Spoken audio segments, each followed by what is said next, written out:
Pois é, dá para a gente trazer um pouquinho de algumas informações de bastidores ainda a partir do que disse o presidente da Câmara, Arthur Lira, e o que tem dito o relator do texto na Câmara, que é o deputado Cláudio Cajado, que tem mantido sob segredo ou com um certo suspense o que ele vai recomendar no seu relatório. Do ponto de vista técnico, não há a Câmara, ou pelo menos o relator e a assessoria técnica que atua junto ao relator, tem dificuldades de concordar com essas mudanças que foram feitas pelo Senado. Há sim possibilidade de composição de acordo político para se acatar algumas das mudanças, como a do Fundo Constitucional para o Distrito Federal, ou seja, uma parte dos recursos que a União passa para o governo do Distrito Federal, principalmente na questão de segurança, um tema que foi tão debatido depois do 8 de janeiro, para isso pode ser que haja acordo político e aí se deixa fora da regra fiscal. A grande questão continua sendo, e a ampulheta está correndo cada vez mais rápida neste mês de agosto, é a questão da correção inflacionária para se chegar a esse montante de despesas que o governo federal pode fazer. Por que isso é tão importante? Essa foi uma emenda que você que acompanhou todo o trâmite da regra fiscal aqui na CNN sabe que ela foi incluída no plenário do Senado pelo líder do governo no Congresso, o senador Randolfo Rodrigues, e que houve discussão, inclusive no Senado. Houve ali o relator no Senado, o senador Omar Aziz, se queixou de que faltava esforço, faltava ação do governo federal para ter feito isso já no seu relatório. Isso só apareceu no plenário, mas o governo conseguiu aprovar, porque isso garante a inclusão de mais de 30 bilhões de reais em despesas que já estão sendo elaboradas para o orçamento do ano que vem. Orçamento que tem prazo para ser entregue ao Congresso Nacional, dia 31 de agosto. Esse é um dos aspectos mais importantes e que mais tem resistência técnica a ser incluído, mas também política. Se não houver a mudança, ficar o texto que Cláudio Cajado propôs no seu relatório original, ou seja, fazer a projeção, a correção inflacionária por inflação real, pegando o primeiro semestre deste ano de 2023, para elaborar o orçamento de 2024. E a inflação do segundo semestre de 2022, ou seja, que já aconteceu também, para se ter 12 meses de inflação, isso é o que saiu aprovado na Câmara e é a tendência de ser mantido no plenário neste momento. Mas, claro, tudo vai depender de uma reunião que está marcada para 7 horas da noite na residência oficial do presidente da Câmara, Arthur Lira. Cláudio Cajado também está na expectativa desta reunião, confirma que esta reunião vai ser feita. Mas para quem pergunta, e como é que vai ser a indicação para esses textos? Principalmente a questão da projeção, que ele responde, vamos aguardar o desenrolar dos fatos. Ou seja, todos, seja o relator, seja o presidente da Câmara e as lideranças das bancadas como um todo, jogando com suspense, sem falar que nesta semana nem o presidente Lula, nem o ministro da Fazenda, Fernando Haddad, estão aqui no Brasil, como a gente viu na cobertura de Américo Martins, estão lá na África do Sul para a cúpula dos BRICS. Mas quem está aqui com a gente e não saem daqui, Thaís Arbex e Gustavo Uribe, para trazer um pouquinho desse molho e desse suspense que Cláudio Cajado tem feito, Uribe, em torno do relatório. Né? Na última vez que a gente entrevistou o relator aqui ao vivo, você foi lá na jugular dele e perguntou, e aí a inflação? E ele manteve suspense, guarda sobre todos os mais do que 7 chaves, como é que vai sair, né, essa questão da projeção inflacionária que mexe tanto com a elaboração do orçamento. Está na cara que é um dos principais trunfos que essas bancadas têm para ver se ajuda a desenrolar não só a regra fiscal, mas a reforma ministerial também, Uribe. Yuri, recentemente eu estava na Câmara dos Deputados, no tapete verde da Câmara dos Deputados, e Cláudio Cajado estava ao celular com Fernando Haddad. E na conversa que eu consegui pescar que Cláudio Cajado estava argumentando, mas não tem porquê, eu não garanti nada que as despesas condicionadas, ou seja, a emenda Randolfo Rodrigues vai seguir na Câmara dos Deputados. E aí o argumento de Fernando Haddad, ministro da Fazenda, mas é preciso que você tenha essa abertura de espaço orçamentário para tirar o contingenciamento de despesas de educação e saúde para este ano e para o ano que vem.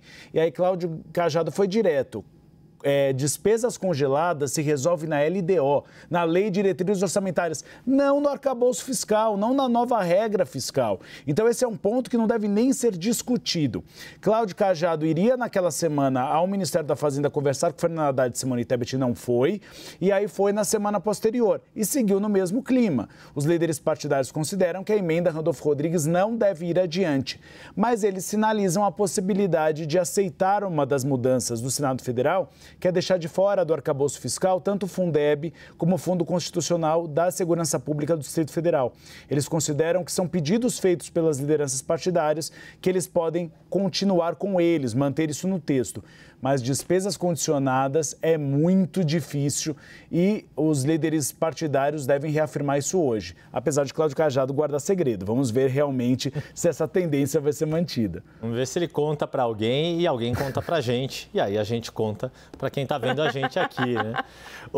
Fazendo um telefone sem fio, mas a gente é o mais preciso que o jornalismo nos permite ser nesse tipo de apuração.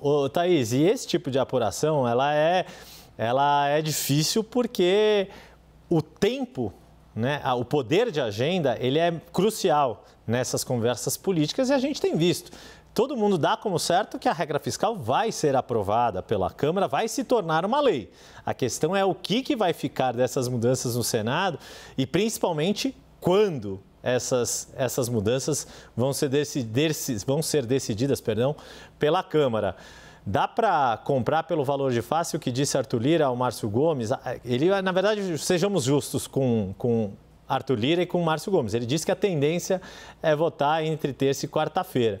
Essa é a tendência, mas tendências podem mudar, né? Pois é, Yuri, conversando aqui com aliados de Arthur Lira, um deles me disse que ele poderia apostar que essa pauta não entra na agenda da semana da Câmara. E por quê? Porque a gente tem como pano de fundo, é claro, a reforma ministerial, que não andou. Havia uma expectativa de que os novos ministros fossem anunciados na sexta-feira. O acordo não saiu do papel. Lula não conseguiu entregar aquilo que o PP quer, ou seja, o Ministério do Desenvolvimento Social, e viajou. E aí ficou parado. Voltou tudo a estaca zero. Conversando com esses parlamentares que são próximos a Lira, a avaliação é que ele pode muito bem usar uma desculpa qualquer para jogar essa votação para a próxima semana. Só que qual é o problema? A gente tem uma data, que é 31 de agosto, me corrijam se eu estiver errada. Data em que tem que ser enviada a proposta orçamentária. E aí, como fica? Com qual marco fiscal, com qual regramento fiscal essa proposta vai ser enviada? Se esse novo arcabouço não for votado, ele vai ter que ser enviado com o antigo marco fiscal, ou seja, teto de gastos. E aí é um desastre para o governo. Para aquele governo que vinha comemorando um primeiro semestre excelente em relação, pelo menos, à agenda econômica, começar esse segundo semestre com uma derrota, mesmo que se aprove o arcabouço depois, derrota no sentido de não conseguir aprovar antes de 31 de agosto, é uma sinalização muito ruim. Então, há uma percepção no Congresso de que a reforma não saindo vai atravancar toda a pauta que está ali parada, principalmente na Câmara dos Deputados. E esse ponto que você traz, Thaís, é crucial, porque é isso, o Ministério do Planejamento e Orçamento, ele não pode elaborar a proposta orçamentária para ser entregue até 31 de agosto por uma regra que não existe. E essa é a dificuldade. E aí, mesmo que a regra fiscal seja aprovada na primeira semana de setembro, que seja ou na segunda semana, enfim, seja lá qual for a data pós 31 de agosto, vai ser o Congresso Nacional quem vai ter o poder de votar o orçamento de acordo com as novas regras e não mais o próprio governo. É muito disso, desse jogo de poder, de quem está com a caneta não só na hora de ordenar a despesa, mas até de escrever qual é a despesa, é que está nesse jogo de poder. O fato é que o jogo de poder que sempre houve em torno das questões orçamentárias, ele ficou muito, muito bruto, muito mais bruto nos últimos anos, e é isso que a gente está acompanhando agora. Thaís Arbex, Gustavo Uribe, obrigado mais uma vez. É hora, falando de